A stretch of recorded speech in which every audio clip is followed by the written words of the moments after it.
2 more days, and then it was Shell. Hunched over the table, Tom didn't dare let his mind wander, though it tried. Nudists. Of course they were nudists. In the family of divinities that was the Shuvanti pantheon, some people naturally had a favourite aunt, or in Shamantal's case, uncle. Sham was the son, and devotees to Sham enjoyed the feeling of her light on them. All over. Sitting across from the twins earlier that morning meant he had to be logical. He had probably blinked a few times. Running screaming from the cafe and gibbering in a tree had been a tempting option, but wasn't really on the menu. At the time, he might have said something profound like, "Ah." So, logic. Item 1. It seemed that all Shil were, to one degree or another, devout. Item 2. If all Shil were devout, then some of them were devotees of Sham. Sham devotion included nudity. If 1 and 2 were true, then item 3, some Shil were men, therefore some men would be devotees of Sham. Fair enough. Item 4. The sight of a bare male chest could send most Shuvanti women straight into a conversation he was not going to have with his students. That left him stewing about it until he was able to see Miv. Her explanations hadn't been reassuring. Alright, so the devotees of Shamantal held important services in the nude, soaking up Sham's rays. While Shuvanti didn't seem to have a fraction of the body modesty issues humans had, there were obvious exceptions. Shuvanti men devoted to Sham tended to wear shorts and some sort of shawl that draped over their chest, along with... Miv, I am not wearing a set of pasties to our wedding. And hadn't that been a conversation? By unspoken accord, discussing their respective lost spouses didn't really happen. That was fine. The old memories were painful, and they were both busy making new ones. The week ahead would be a chance to do that with Shalea. But if her family had expectations... Oh, that? Don't worry. This time of year they'll be mostly dressed for the ceremony. Miv's tongue flickered out, and wrapped around her spoon, licking off the last bite of plover before giving him an innocent smile. It was a sight that rarely failed to distract him, and she knew it. Usually it was a conversation ender. This morning, he hadn't bought it. It took a bit of digging, but eventually he managed to get the particulars. Most low to middle income Shuvanti families had a handful of co-mothers. Shalea's family had 3. Her birth mother, Della, and her co-mothers, Pylis and Hegel, and they were devoted Shamantal worshippers. While they certainly deferred to the man planning the wedding as far as the actual ceremony went, the nature retreat was a done deal. Failing to do it would be the stuff of which lifelong family arguments were made. It just wasn't worth it. It was just one Shell, alone in the middle of nowhere with 3 older Shuvanti women in the nude, trying to win their approval, and that was the point where his brain tended to lock up. Gibbering still wasn't on the table, but it sounded attractive. Didn't covens of witches come in freeze? The thought lurked in his mind as he pulled the films for Melondi and the girls. What would Shakespeare have made of this? Just reverse the sexes and... Hey, Hamlet, so your mum wants to marry your dad's brother? Why don't you two go out into the woods for a weekend and bond first? Won't that be great? No, that wasn't entirely fair. He hadn't killed anyone in the family. Just a retired admiral. Still, he was giving an interview this Shell. Now it was too late to cancel and put it off until after the family retreat, so he could look forward to enjoying that conversation. Hi, I'm Uel Gibbons. Natural ingredients are important. Did you know goldenrod makes an excellent tea? Goes great with grape nuts and murder. What could be worse? Oh, right. Note to self. Ask Leia if any of her cousins or nieces have served on Earth. It's your move, sir. Melondi spoke up after a moment, looking at him patiently. Oh, yes. Sorry. By general consensus, Chess Club had been moved to the Student Union building this week. His side felt better every day, and if all went to plan, he'd only experience occasional discomfort for a few more weeks. Of course, even Shorvanti medicine wasn't going to knit his muscles overnight, and the long, cold walk out to the biology building didn't appeal. The Student Union was warm, close, had wide-open study pits, and the girls were happy to be playing again. They were coming along well, and he was entirely too distracted by the morning conversations to pay proper attention. It had gotten him into a bit of a fix. He moved his queen and knight, or his queen and death's head, as he'd been teaching it, forward to check Melondi's king. But while he'd been war-gathering, Melondi had moved her queen. One bold move down the middle, and she could have him in check and take his rook, his fortress. Not that he was out of options. That was interesting.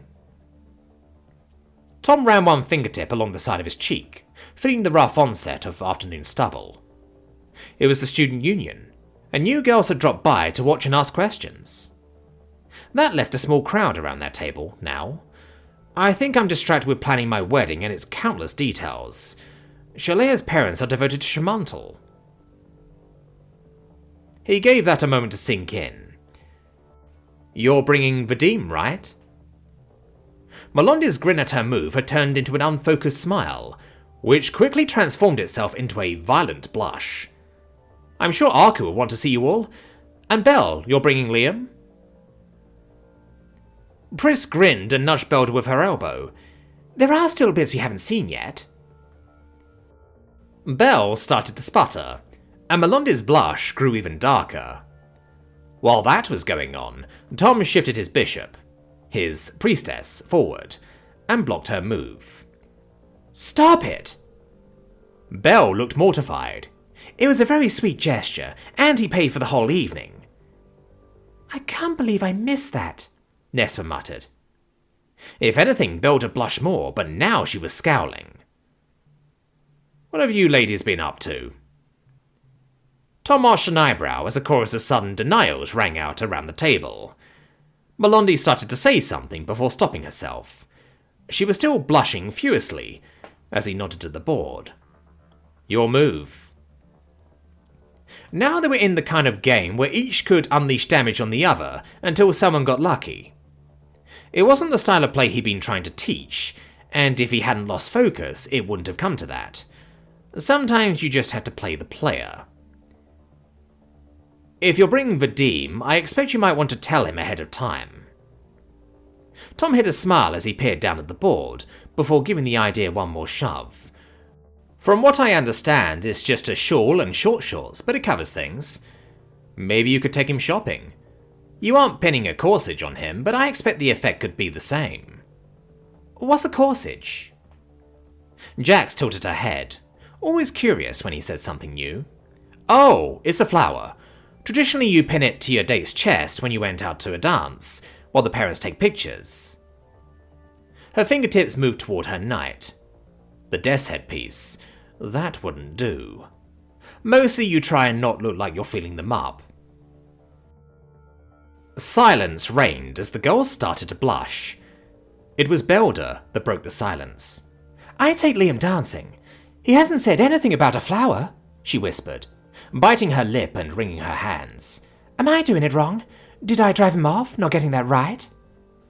Oh, I'm sure it's fine. Usually it's something for a very formal dance we called a prom. Tom looked back at Melondi. Weddings, too.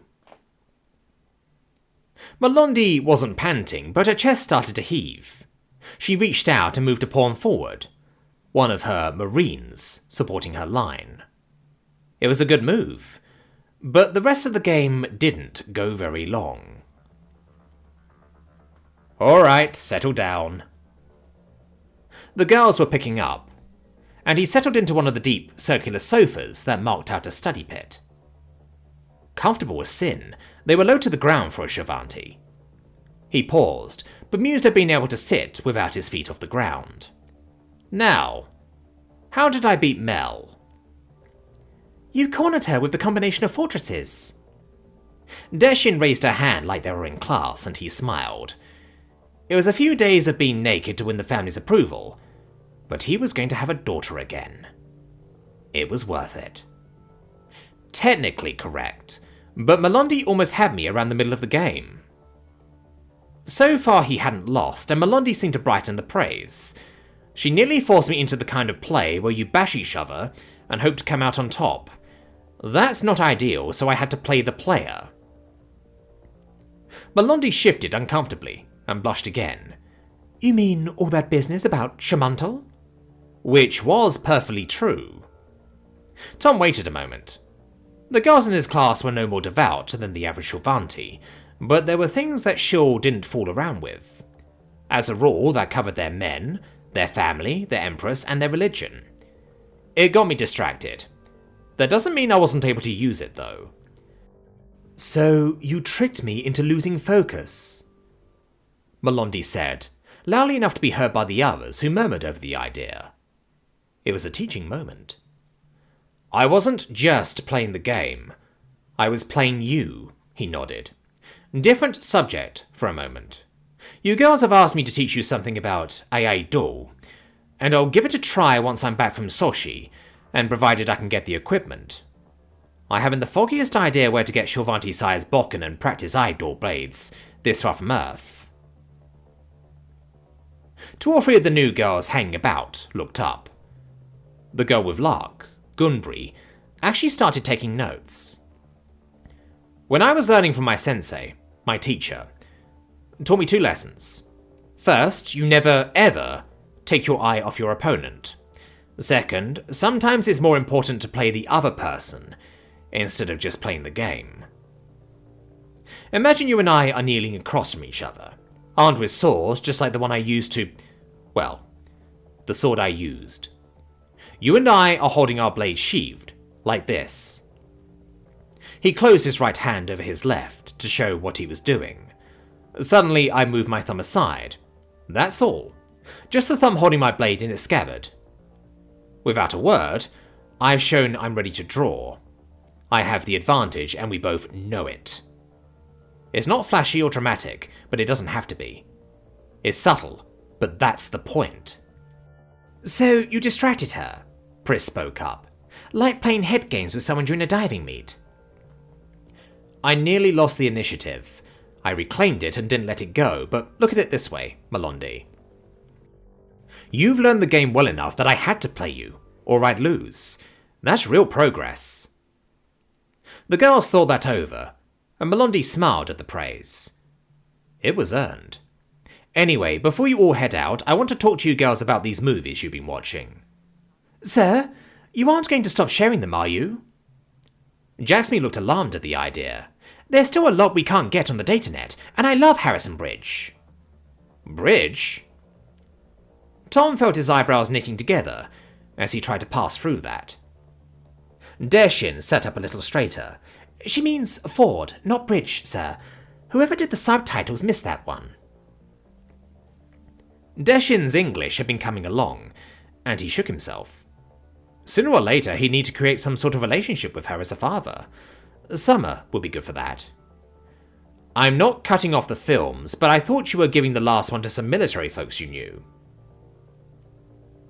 Despite the years in possession of Earth, the Shulvanti datanet only moves so fast.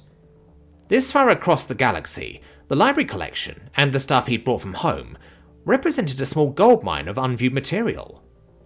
Rather than diving into a vast collection at random, he'd effectively guided them through curated selections. Now the girls around the room started asking how they could get copies. He was rescued when his class started putting them off, calling it a special class assignment. There were murmurs of disappointment, and a few questions on how many students he was taking next semester, but eventually, the stragglers set off, leaving him with his class and the new girl that had been hovering around Lark all evening. We did, sir. Sort of. Melondi's eyes slanted towards the girl beside Lark for a moment, and Tom took the hint. Not everyone was in on her secret. They did see it. I just haven't asked how they liked the film yet. Fine. I still want that report from you, but Apocalypse Now is a straightforward film as far as it goes. Straightforward? The new girl spoke up, tugging anxiously at one of her ponytails. Sorry, sir, but I threw up and had nightmares. So much for the special class assignment. Tom looked her over. She was an attractive girl with a heart-shaped face, framed by hair worn long, and pulled back into two rather elaborate ponytails that seemed to have a mind of their own. Gumbri, isn't it? Yes, sir. She fidgeted slightly. Or just Bree, if you like, sir. All right, Bree. For humans, most wars aren't epic battles between good and evil. On a purely personal level, they're about pain, suffering, and lines being crossed so many times that the lines disappear. So yes, it's straightforward because it doesn't try and hide an ugly truth. Tom felt like canting his head to one side as he looked at her. Somehow, she'd been drawn into the social orbit of the girls. Luck, obviously. I'm a bit concerned about how you all might handle it, but you're old enough to watch this material with serious adults. Please don't prove me wrong, ladies. There was a general chorus of denials, and he reached into his pack and fished out his omnipad and some note cards. I'm not letting you off that paper, except for you, Miss Bree, but I have the movies you wanted for Aku, and something else. The girls looked at him curiously as he passed out the cards. I'm assigning each of you a character. Their name is on the card. When you watch the film, I want you to consider events from your assigned character's perspective. Tom sorted through the note cards he'd made for each of the girls. Who can give this one to Dihsala? She doesn't watch these with us, sir. Letzi offered after a moment. I can give it to her if it's an assignment. Tom looked around at a pool of embarrassed faces. After all these months, it would be impossible to miss that Dihsala wasn't their favourite person. Still, she'd been making a real effort in class lately. If the new girl was watching the films, that was good enough.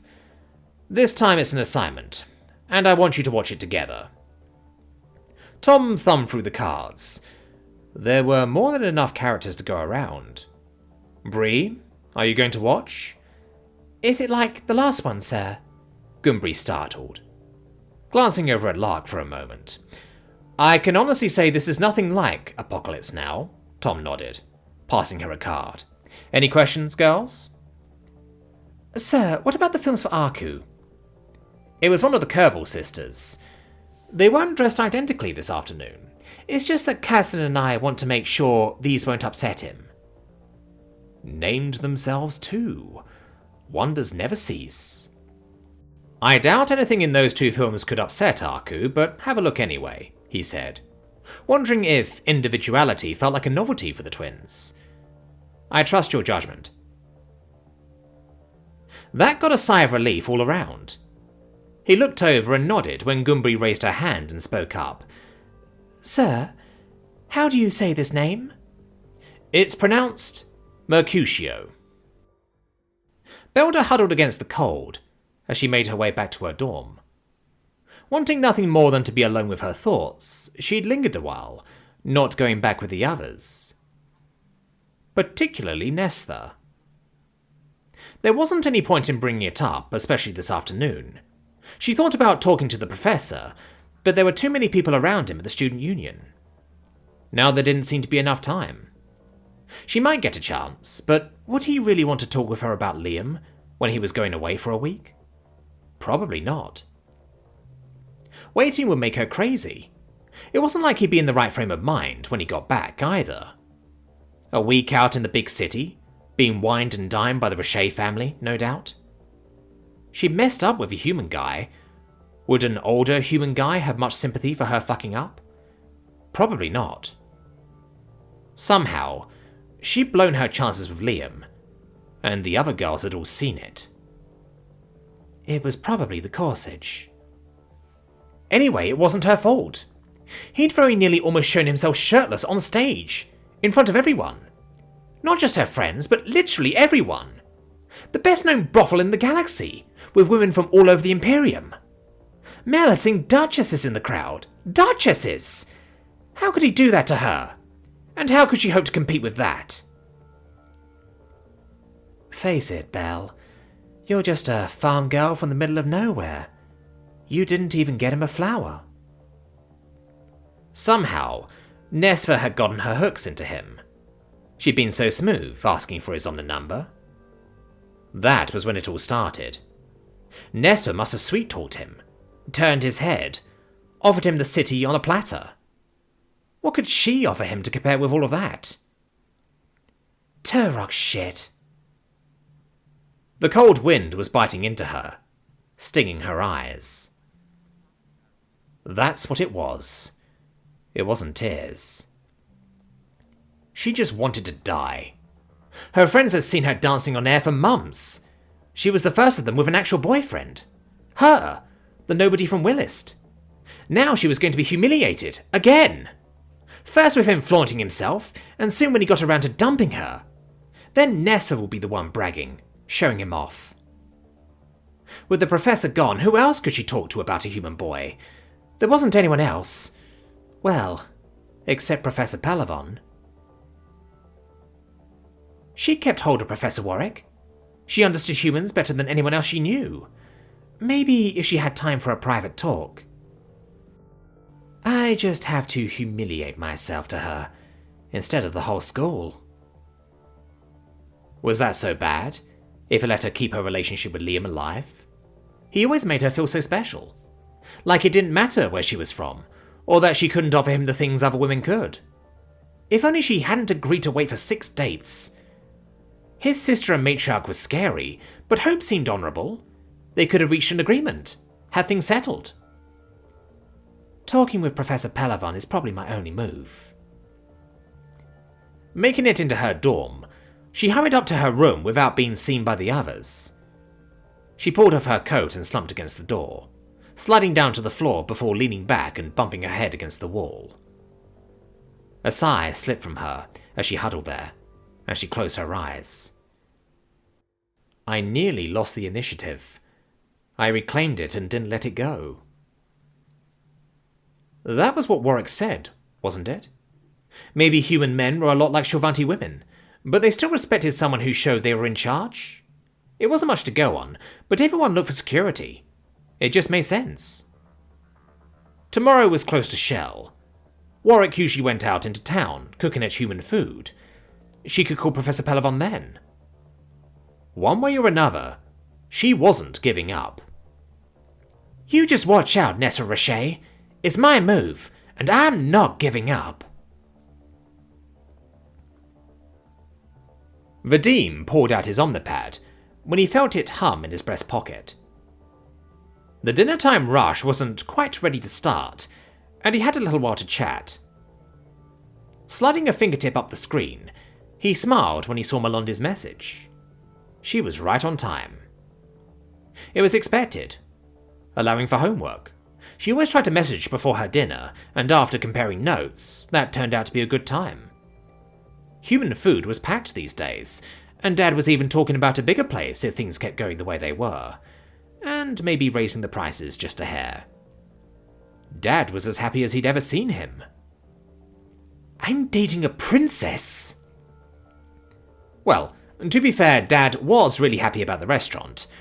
As far as Kalira, Melondi, Dad was leaving him alone, with only occasional hovering. That was pretty good, considering. He always thought Dad would be all over him with the first girl he brought home, and now the first girl was a princess. Maybe it was because she was a princess. It didn't matter. It just felt good. Mel, how is dinner prep going? Goddess, he was lucky. How many guys had women who would just ask how their day was, and listen? With everything she had going on, it felt like a miracle. His heart did a happy flip as he typed back, ignoring the noise in the kitchen. V. Everything is great. How about you? Good day? The text bar started rolling, and a moment later, the message appeared. Mel. Today was fun. Professor Warwick is going on that exchange. There are a couple of other professors doing it too, so all the classes are extra slow this week and next. I nearly beat him at chess too. Vadim huddled into a chair in the staff kitchen, thinking about what to say.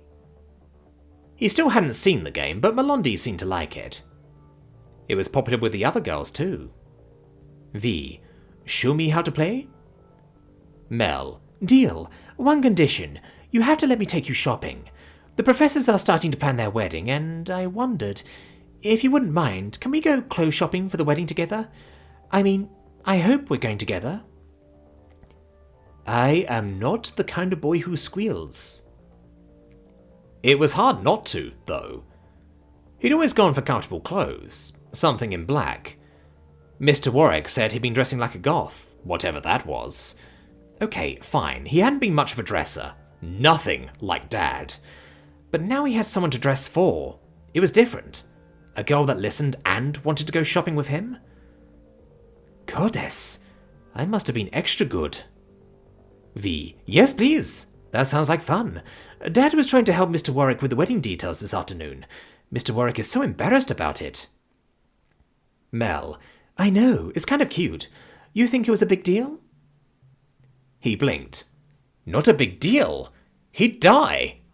The Deep could just open up and take him then and there.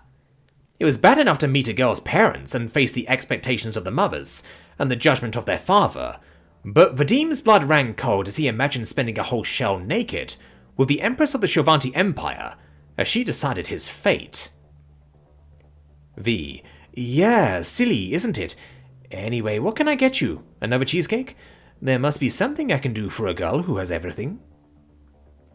That was the truth. Goddess. No wonder Warwick was a wreck. Dad had let him sit in when he and Warwick talked over wedding plans. Alright, clearly humans had more modesty issues than Shovanti, but wasn't Mel taking it a bit too lightly? That sort of thing was fine for a girl, but for a boy? Merciful goddess! The only thing worse would be if they followed Nyosa. Mel. Actually, there is something. Do you know any carpenters? Vadim looked at the screen for a moment, wondering what to make of that. V. Kind of. We had the restaurant done up like a place on Earth, and again when Mr. Warwick suggested some changes. This isn't something you can do with your other people? That was what they were calling her life at the palace. She told him enough about that. At least she had people special to her there. Goddess, he hoped he made a good impression. Shopping. Dad was right. Definitely more shopping. Mel. Not really, but that's great. We need something made called a bokken. Desi brought the professors over, and it looks fine in Belda's hands, but it's way too small for most of us.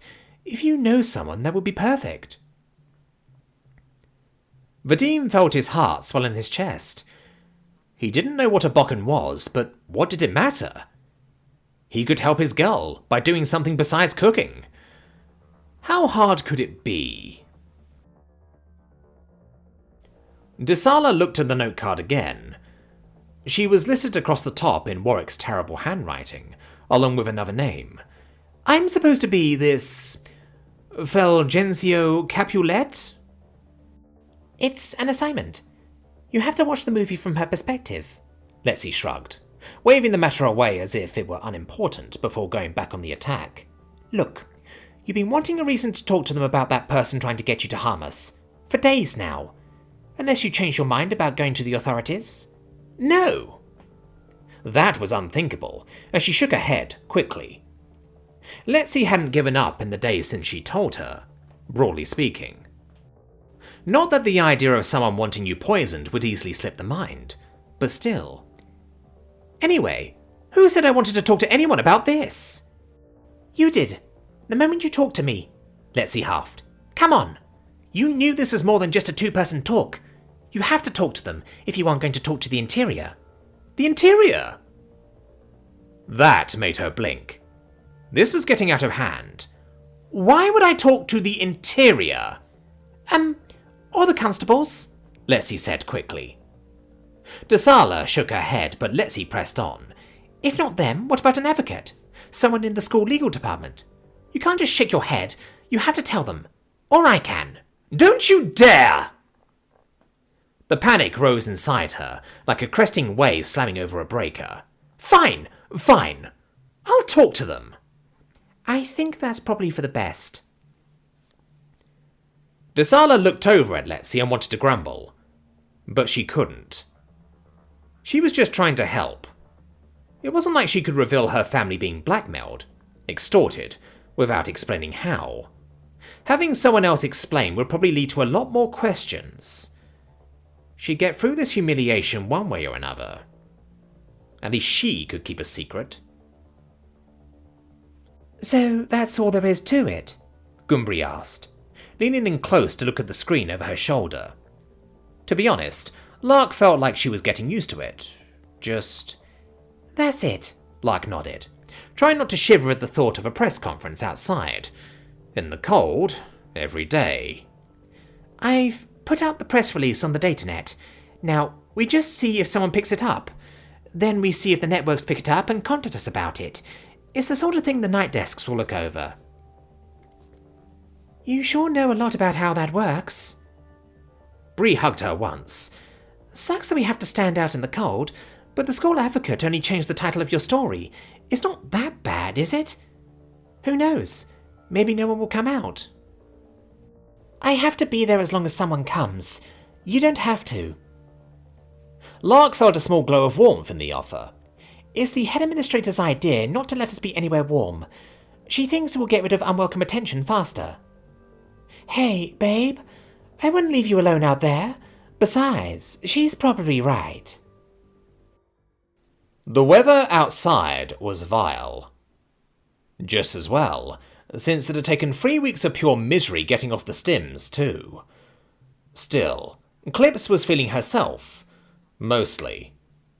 That wasn't to say the cravings were gone, but there was one thing Pavis Clips Cosreen was addicted to, and no drug could compare. Getting the picture. To say her natural competitive streak was excessive was putting it mildly. In the cutting edge of telejournalism, nobody paid the girl who came in second with a story. That meant being out in front, forging ahead and taking the risks. It was the thrill of the chase and the big prize all in one. Goddess, she lived for that. It was enough of an incentive to kick the stims. Just. At any rate, while it had been 3 weeks of pure misery at home, the place was clean, her laundry was done, and the pure bile of spite that had gotten her through the withdrawal had slowly condensed inside her and hardened like a fine pearl. It would be enough motivation to get into the palace. Duktra had promised. Cleaning up was part of the deal. Her omnipad pinged with the alert tone she'd set up. She almost dismissed it out of hand. It was too fucking cold outside to chase some starlet out on the town. She had bigger fish in mind. She pulled the omnipad over anyway. Competition didn't care if you felt sick, tired, or weren't in the mood. Human professor beheads murderous psychopath attacking children in single combat. Admiral Arali Tejo confirmed dead. There was a press conference listed. It was pouring cold rain outside, but it felt like the sun had come out, as Clips basked in the glow of the righteous. Are you going to spill the beans, or do I have to choke it out of you? Hope watched again, as Liam tucked away his omnipad. This had been going on for almost 3 weeks now. God love him, Liam was a good brother, but if he actually thought she hadn't noticed... After so many years apart, sometimes their relationship still felt like dealing with one of her students. What do you mean, sis? Slouching back against his wall, he tipped his hat back, looking at her like butter would melt in his mouth. Either he was that good an actor, or he really was that dense. At the moment, she couldn't decide which was better. I mean, Belder, you just had your 5th date, which you still haven't told me about. Hope let some of her irritation creep into her voice. I agreed to let things go, and you both agreed to wait until 6 dates, instead of the usual 3 for a noble house. I'm still not sure if I'm proud or pissed off that she thinks House Klassen counts as 1, but a deal's a deal. I thought I'd have her climbing through my omnipad asking for permission for date number 6, but nothing. Not one single solitary word, What did you do? We just went dancing, sis.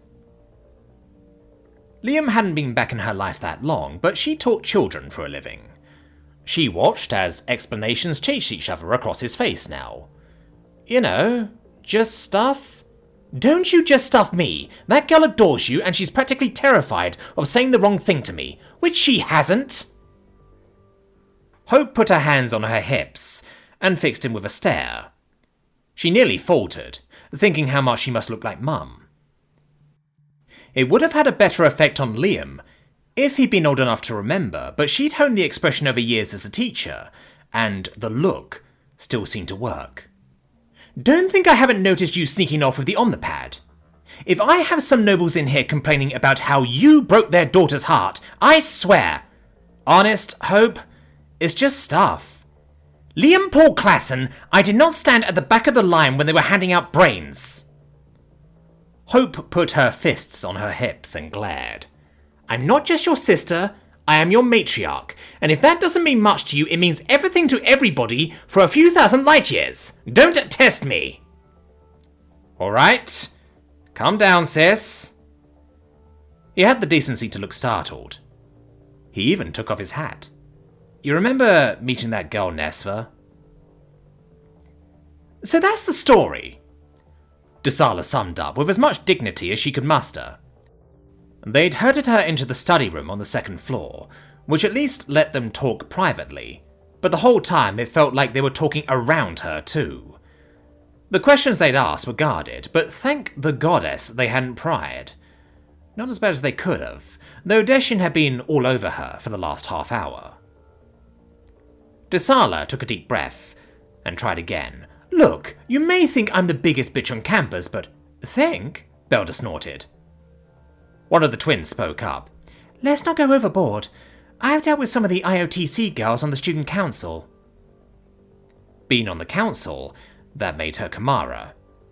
Dihsala held her chin up at that, feeling momentarily vindicated, as the curveball shrugged nonchalantly. I'd say she's just in the top 12. Dihsala flushed, feeling the anger start to boil. She was putting herself and her family on the line. The ingratitude of some people over being almost kind of poisoned.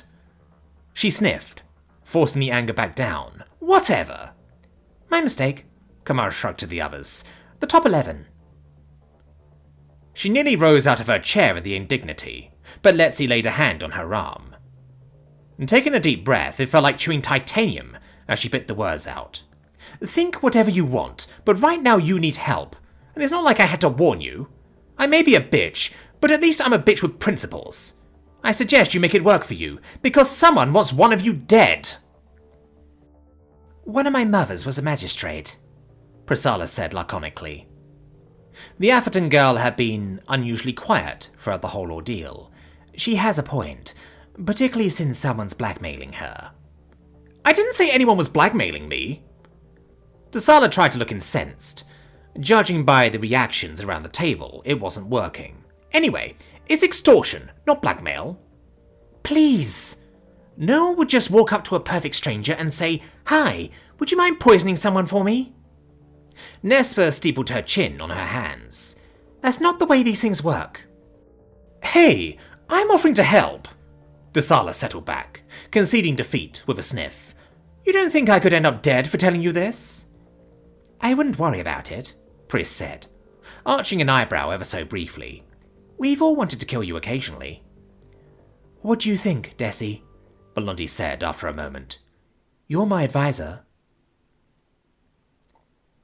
Dihsala looked across the table at Desi and tried not to glare. She could bear all the others, but it was Desi that put her off most. Always with her hand in the air, showing off. Now she was Belondi's advisor? Goddess, these people are weird. Desi pursed her lips, looking at her sourly. I think we might as well tell her, she said after a long moment. It's going to be easier that way, and she isn't wrong. Maybe we can make this work for you. Fine.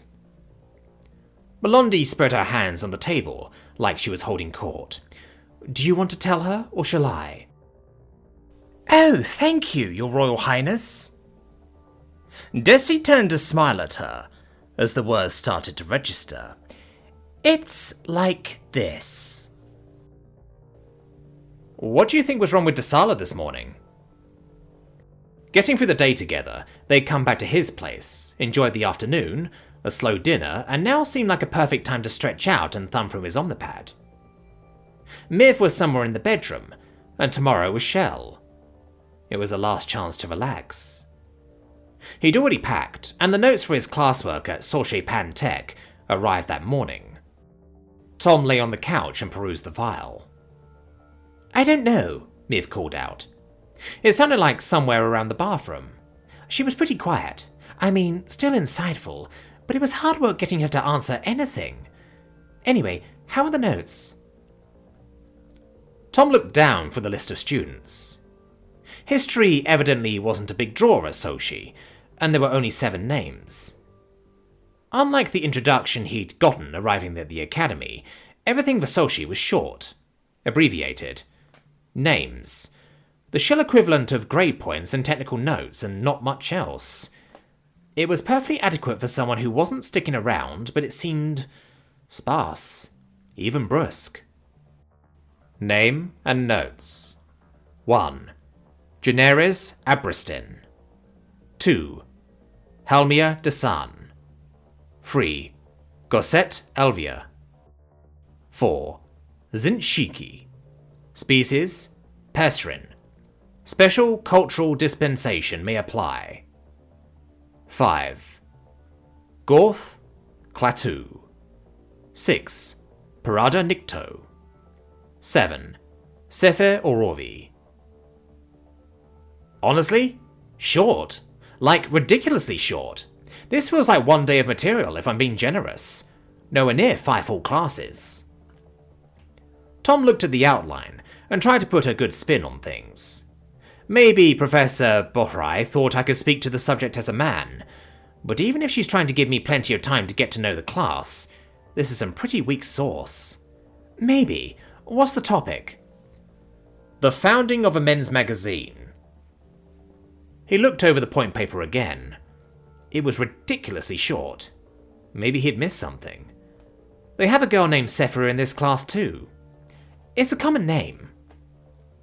There was the sound of things being moved around, but he frowned at the notes. Didn't you say Tom is common with humans? Fair point. Hey, love, what's a Pesrin? I don't know. Well, it says one of the students is a Pesrin. Tom smiled at the thought. Teaching an effectively all-girls school was kind of unique, but he'd always thought when he left Earth that he'd get to meet aliens. Well, other aliens. He'd spotted a handful during his weekend away for that first interview, but the most he'd actually seen was at the spaceport when he first arrived. This could be cool. Something to keep me busy while I'm gone. Miv leaned around the corner. A long bare arm slid around the door and tossed her top at him. Leah will keep you busy all week long. I'm keeping you busy tonight so you don't forget me. Sitting off to the side in control, Lieutenant Beheli Tala had been running a system check on the main feed. Sergeant Kalani had the objective pulled up on the main screen. The princess was chatting with her friends in the common room about setting up another movie night. She was safe as could be, but there was no doubt where the attention was. Is he, Oh yeah, about time! Sergeant Kalani breathed heavily. I was worried about him after the injury, you know. Sergeant Yala shook her head. Are you kidding? The way he was before? I'm surprised it took this long. Hey, call the pals and tell them the seat lottery is up. With the LT here, we have room for 2 more. Yala tore her eyes from the screen and grinned happily over at her. Hey, Lieutenant. Looks like you get your first show tonight. Tala and her pod kept to regular hours. Unlike the other pods in the bunker, it involved climbing through the miles of tunnels and checking conduits for taps and hardwired traces when it wasn't running sweeps and system checks. It was harrowing work being that enclosed, and letting the girls keep their own hours seemed like fair compensation. Just now, it had her in control, along with Captain Solani and the 2 sergeants. She looked over at the captain, uncertainly. "Part of the job." Solani smiled primly, though she had the grace to blush a little. "Gotta pay attention. You never know what might be said over pillow talk." "But pillow talk?" Tala looked up at screen 2. Warwick's shirt was slowly coming off. "Yeah, isn't she a lucky bitch? She doesn't even have to wait for him to make the first move. Can you believe it?" Solani jutted her tusks up at the screen. "Grab some chocolate and settle in for an hour or two, Lieutenant. You'll see." "Yeah." Sergeant Kalani was already passing around a bowl filled with things wrapped in plastic. She opened one and bit into one of the dark brown cubes. Still, it's going to suck with him gone for a week."